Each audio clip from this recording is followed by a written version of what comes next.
vida de decenas de niños judíos? María Edwards se hizo pasar por asistente social en un hospital de París y como una espía colaboró con la resistencia francesa. Claro, sacó a los niños escondidos, los hizo pasar por muertos, los escondió en su casa. Parece el guión de una película, pero es verdad. Y hoy, en Contacto, esto es la lista de María.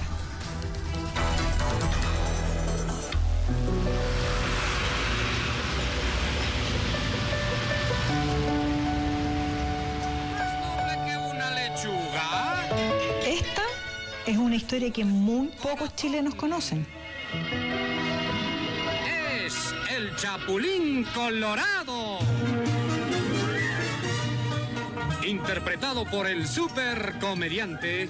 Yo me acuerdo que mi mamá guardaba en un espacio bien privado de la casa, que era justo quedaba sobre mi cama, una puertecita que era como la entrada como al entretecho de la casa. Y yo me metí ahí sin permiso.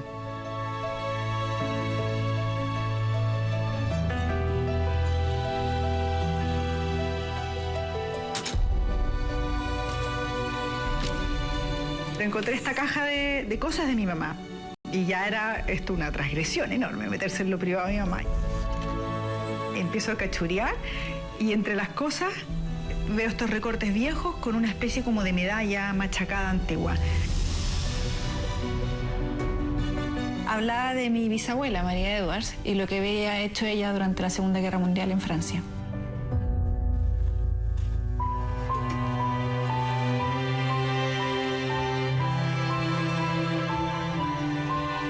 Y lo próximo que me acuerdo es empezar a perseguir a mi mamá. Mamá, mamá, mamá, ¿pero qué hizo? ¿Qué más hizo? ¿Cómo lo hizo? Ella me dice, mi abuelita, sí, mi abuelita, ella le dieron una medalla porque fue muy valiente, porque trabajó defendiendo a gente y ayudó también a Guagua.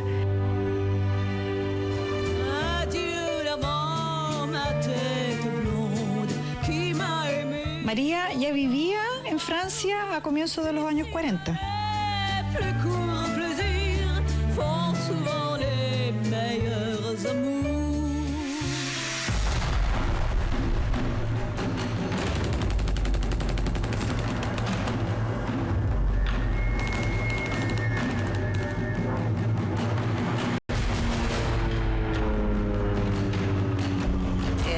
Que se vio que Alemania invadía Francia, el embajador en ese entonces le ofreció a todos los chilenos, te fijas, un barco para que inmediatamente se devolvieran y mi abuelita se desistió.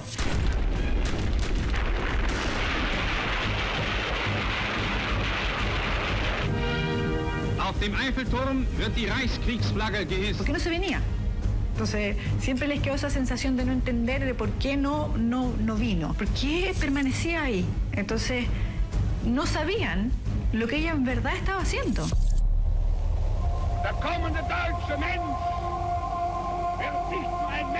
Ella, a lo largo de los años, había desarrollado mucho contacto con todo el mundo como literario, donde el tema no era lo liviano de una obra de teatro, sino que conversaban lo que estaba pasando realmente en la guerra.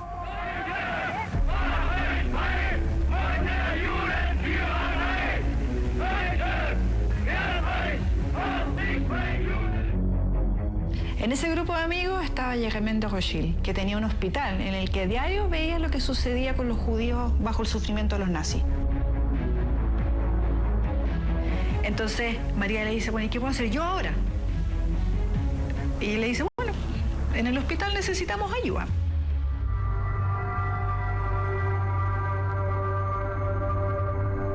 El hospital de Rothschild era el lugar que fue designado por los alemanes para la única parte donde podían tanto trabajar los doctores judíos, en ningún otro hospital de todo París, y también donde debían ser atendidos los pacientes judíos. María aceptó de inmediato y se integró como asistente social, lo que además le da una cubierta para la resistencia.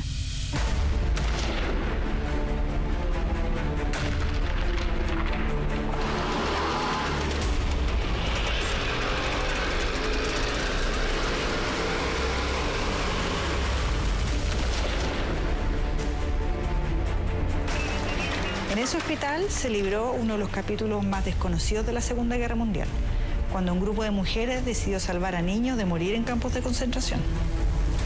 La persecución a los judíos en París comenzó por los más pobres, comenzó por los que eran, que habían escapado de Polonia en su época. Primero estuvo la obligación de portar la estrella judía que comienza en abril del 42. Antes no se tenía que usar. Todo empeoró con el porte de la estrella. Después ya no se podía hablar con la gente en la calle.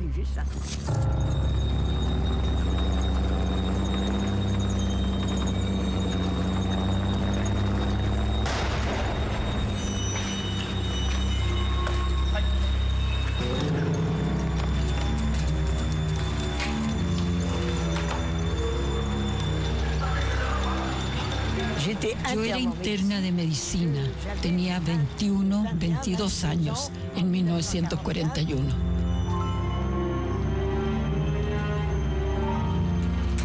Progresivamente el hospital se fue transformando en una especie de prisión. Al principio se podía circular libremente, pero no mucho. Y ya al final era imposible entrar o salir sin dar explicaciones.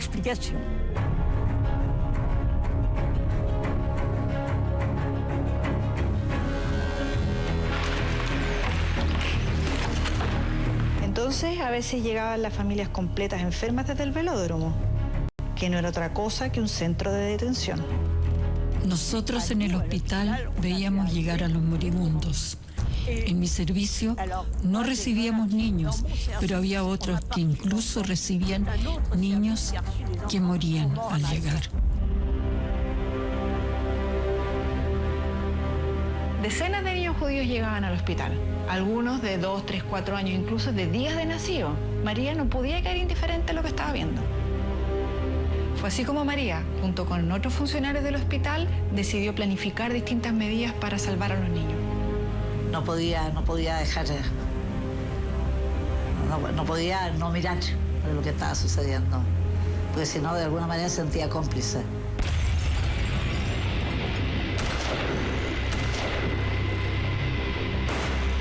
La brutalidad que pasó ahí. Y yo creo que eso fue lo que le dio la fuerza para hacer lo que hizo. Yo creo que ella no midió nada.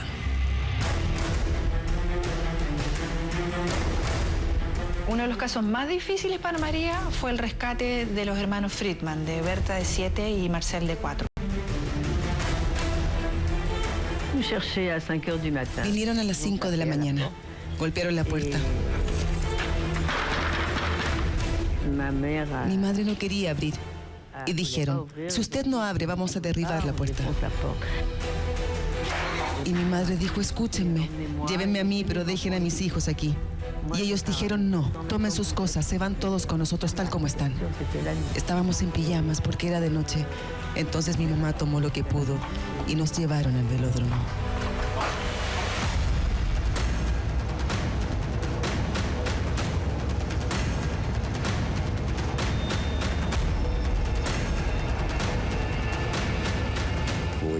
Después de la redada nos llevaron al velódromo con mi mamá y con mi hermana.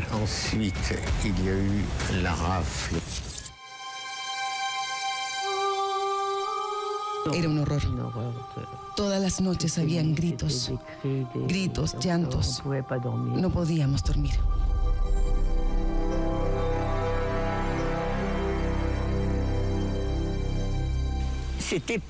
Era un infierno. Imagínense lo que era, 11.000 personas esperando. Había de todo tipo, enfermos, personas graves, bebés, niños que lloran, mujeres embarazadas. Ni siquiera es imaginable. Bueno, con lo que pasó sin baño, sin agua, había un olor insoportable. Después de la espantosa redada, recibimos a todos los niños del velódromo de invierno, que venían en tan mal estado que en general se morían. Y también había niños que habían sido deportados con sus padres a Drancy y que al enfermarse eran enviados de vuelta al hospital de Rothschild.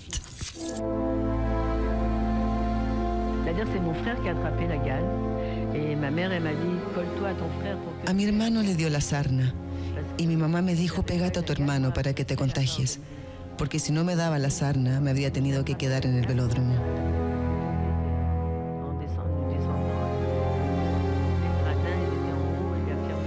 Entonces me contagié y mi mamá también se cayó y se dañó un riñón. Y gracias a eso se pudo ir también con nosotros al hospital.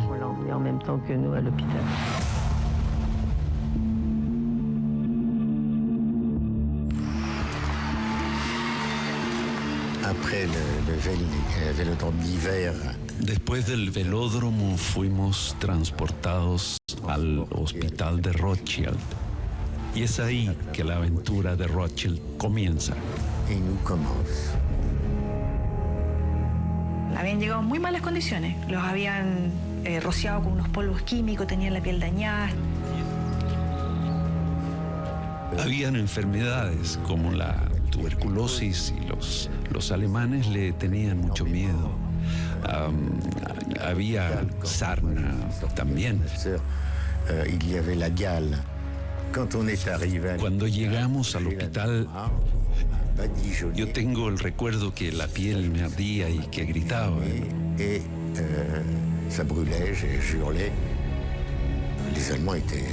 Los alemanes eran muy limpios y no querían un ejército de sarnosos.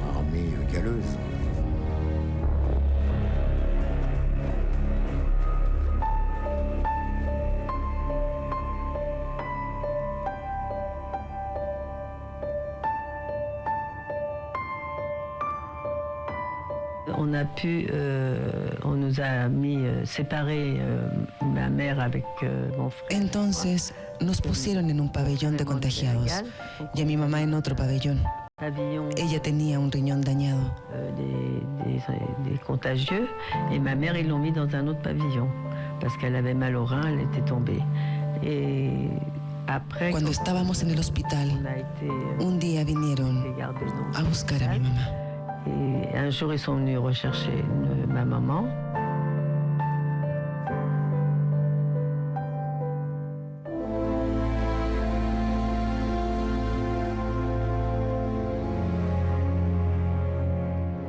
Pero llega la orden de traslado a la mamá. Y la mamá sabía que si se iba ella, los niños, que ella ya sabía que iba a la muerte. Entonces le pidió por favor a su hija que se quedasen, que no hicieran ningún escándalo, porque si se daban cuenta los oficiales de la Gestapo de que habían unos niños que querían ir con la mamá, les decían, vengan. Entonces, lo primero fue hacer que Betty asumiera este rol tremendo, a los 6 años, de dejar a su hermano y contenerlo, que ella se iba a quedar, sin explicarle demasiado, pero yo tengo que ir, tú te quedas aquí, no hagas que Marcel venga, se tienen que quedar acá. Y yo creo que ahí Betty intuitivamente entendió que tenía que quedarse ahí. Mi hermano creo que no se acuerda de haber visto a nuestra mamá. Recuerdo que él escapó entre las piernas de las enfermeras para pasar y llegó a la pieza donde tenían a mi mamá. Cuando entró a la pieza, se encontró con una pieza vacía. Él quedó muy mal. Marcel se puso a llorar tanto que Betty nunca se despegó del lado de él durante todo el día. Y Marcel se quedó aferrado a un árbol. Y a mi hermano le dio una crisis de nervios. Se fue corriendo al jardín a llorar y gritar, mamá, mamá. María lo contó, porque fue impactante ver a esta niñita de 6 años conteniendo a su hermana chica y el hermano aferrado al árbol. Y ella se quedó todo el día al lado de él, mientras pasaba el peligro. Nunca más la vimos. Supimos que había sido enviada a Drancy. Yo creo que mi mamá murió después llegando a Auschwitz. Cuando iba en el tren, de hecho, es lo que me han contado. Yo solo tenía 4 años. Tengo algunos pequeños recuerdos de mi madre, perfectamente también, pueden ser también parte de mi propia imaginación. Et après, c'est donc les infirmières de la... Entonces las enfermeras del hospital de Rothschild, María y la tía Claire, nos escondieron después de que se llevaran a nuestra mamá. Parce qu'ils sont venus rechercher ma maman. Nosotros nos quedamos en el hospital, escondidos, hasta que nos mandaron a otro lugar. La decisión de rescatarlos era la vida o la muerte. No había otra opción.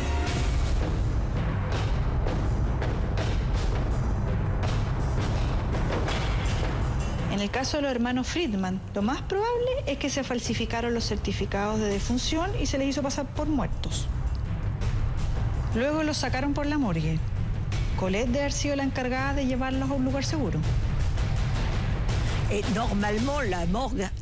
Normalmente la gran puerta de la morgue estaba cerrada y ella abrió la puerta de la morgue. Yo tomé los niños y me fui. Era darlos por muertos. Es decir, cuando le preguntaban, bueno, ¿y dónde está el niño tanto, ¿por qué no lo tengo ni en el campo y no está aquí? Es que se murió, acá está el certificado.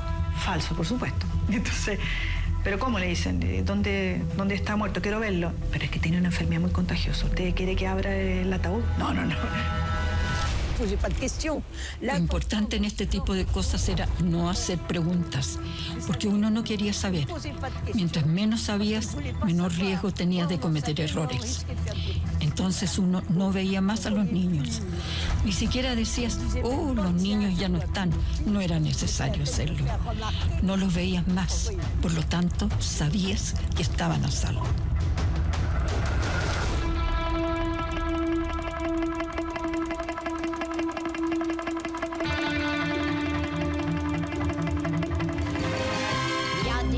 Sont piqués d'aller à l'étranger pour se faire des émotions y voir des puits de pétrole.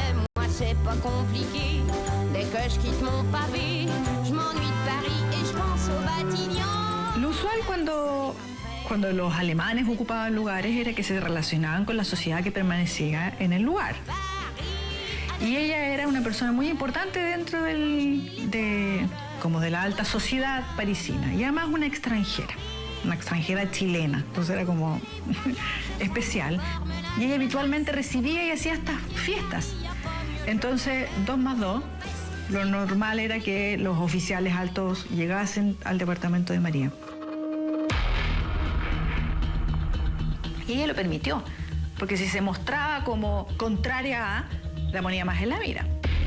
Lo que ella hizo es fantástico, porque estaba arriesgando permanentemente su vida. Actuaba como espía, te fijas, como en las películas un poco de James Bond, así, ¿eh? Hoy en día.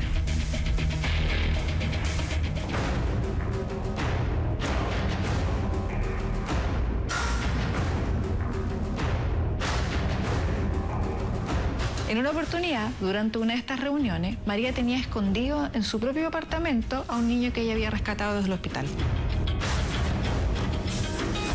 Era muy fácil decir que era el hijo de unas amistades que estaban de viaje y ella se queda con este niño mientras estaban las amistades. Entonces ella siempre mantuvo esta fachada como de soy una persona social, me interesan las reuniones sociales, aquí se sirve champán. Están bombardeando 300 metros más allá, pero no importa. Aquí seguimos como la vida, aquí no pasa nada.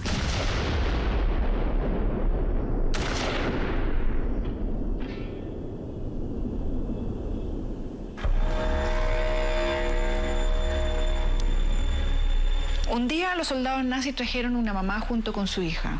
Era Berta, tenía 3 años.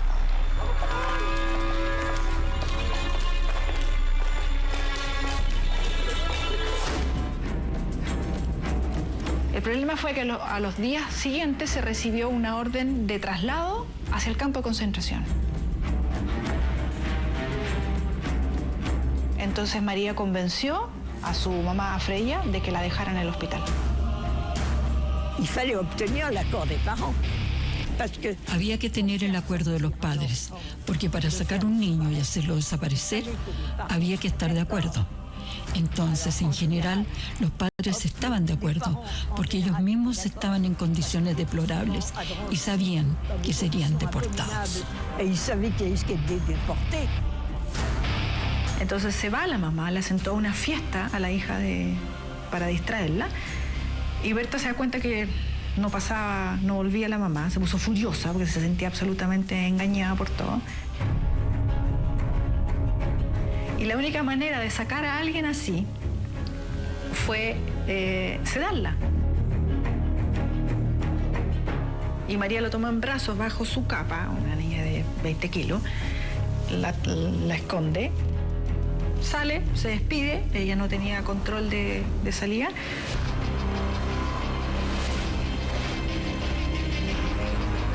Camina hasta que llega a su auto, o sea, un auto que la esperaba.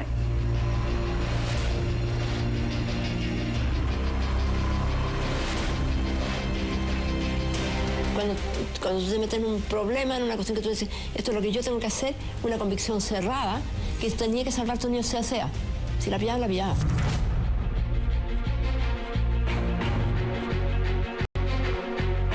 Cuando llegó a su apartamento, llamó a otros miembros de la resistencia para que fueran a buscar a la niña. ¿Te das cuenta de lo que quiero decir? Todo este trabajo que ella realizó es enorme. ¿Te das cuenta todo el riesgo que corrió? Todo se hizo clandestinamente, mientras te vigilaban constantemente. Por eso fue un trabajo admirable. Lo más probable es que en el teléfono estuviesen intervenido. Entonces, una de las formas de avisar de que ya tenía el niño o la niña en su casa y que era necesario sacarla, era usar códigos que protegiesen la información. Entonces, una de las maneras era referirse a los niños como recibí la miel, ven a buscar cuando quieras, pero esa ya era la advertencia a la otra cadena para que fuesen a buscar al niño y continuase su salvataje. Iban a buscar niños a las casas, los ponían acá, allá, los movían. Era una red para salvar niños. El hospital era donde ocurrían las cosas. Pero mire toda la red que hay que tener alrededor. Hay que contactar a personas, comunidades de personas para buscar ayuda. Dese cuenta la cantidad de personas que hay que contactar, encontrar, y más encima se necesitaba dinero. Los niños que ella sacó desde el hospital los sacó porque el próximo lugar era el campo de concentración. Y toda esa gente no sobrevivió. La mayoría de ahí partían a Auschwitz, con un paso intermedio, pero era finalmente Auschwitz. Y si los niños hubiesen ido con sus padres, el destino hubiese sido exactamente el mismo.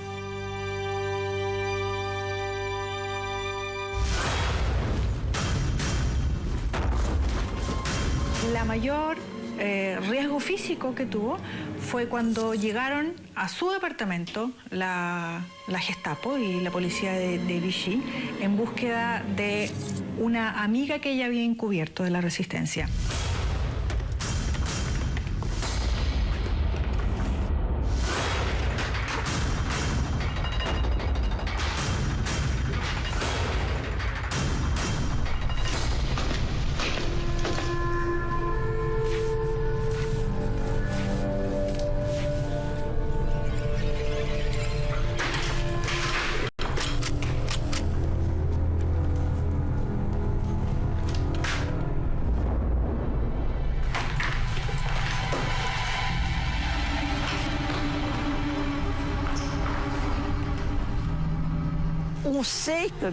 Y sabemos que María Errázuriz fue detenida por los alemanes y que fue interrogada, sin duda, de manera brutal.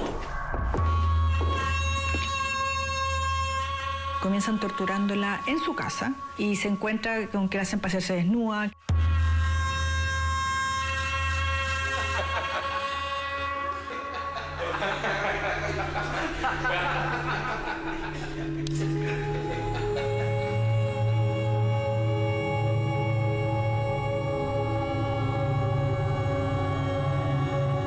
La metían al agua fría con hielo y la sacaban. Y después la volvían a meter y la volvían a sacar. Y lo volvían a preguntar lo mismo. Y ella no, le digo que no sabía nada, que no sabía nada.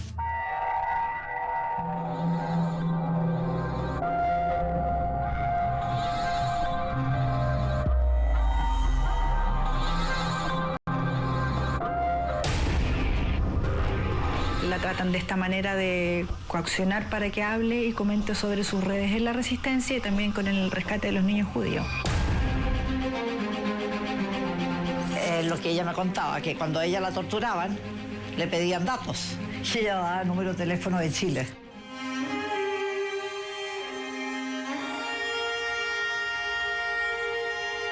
Casi le costó la vida, o sea, que la hayan torturado de esa manera se les pasa la mano y sí, les cuesta la vida. Tiene que haberla marcado de tal manera que nunca más quiso saber de eso. Y yo creo que esa es la razón por la cual nunca se tocó el tema.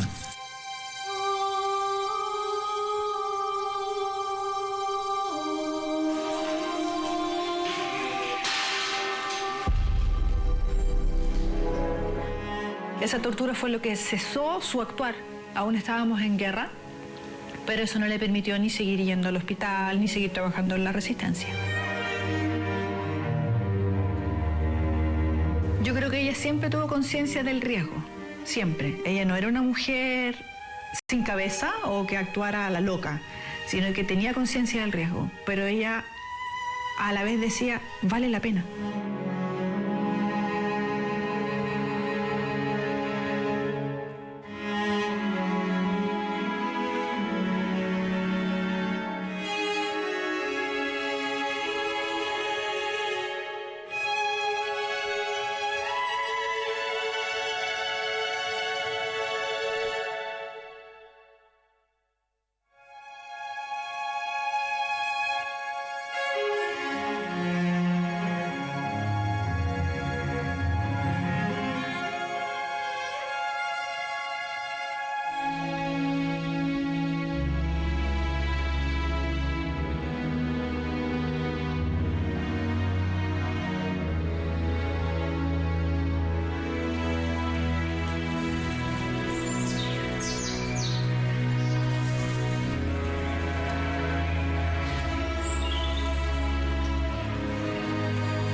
Y ella se implicó al máximo por idealismo, porque ella veía que torturaban niños. Era inadmisible. Y ella tomó riesgos. Ella aportaba dinero. Fue totalmente extraordinaria. Estas personas son parte de mi vida. Creo que nuestras vidas no serían nada sin las hazañas de estas mujeres que hicieron todo para salvarnos.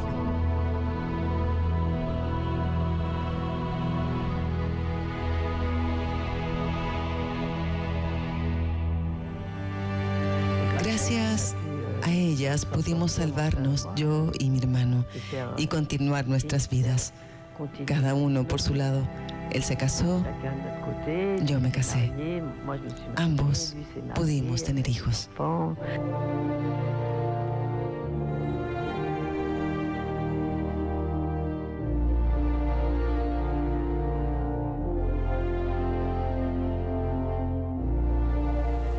Sí. Son mujeres excepcionales, heroínas. Les agradecemos estar vivos hoy día.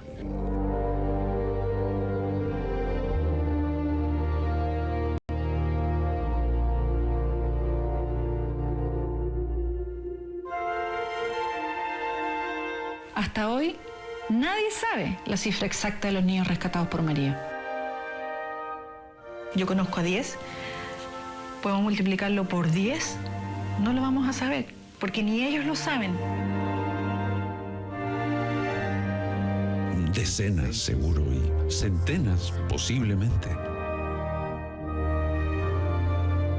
Entonces es un misterio, pero como bien dicen en el reconocimiento justo entre las naciones, quien salva a uno salva a la humanidad.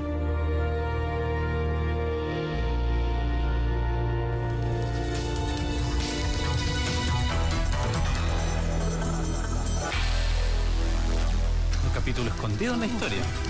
Gran historia y hasta ahora desconocida. Bueno, María Edwards es la única chilena que ha recibido los premios de la Legión de Honor y de Justa entre las Naciones por su labor salvando a los niños judíos y cuya historia acabamos de conocer.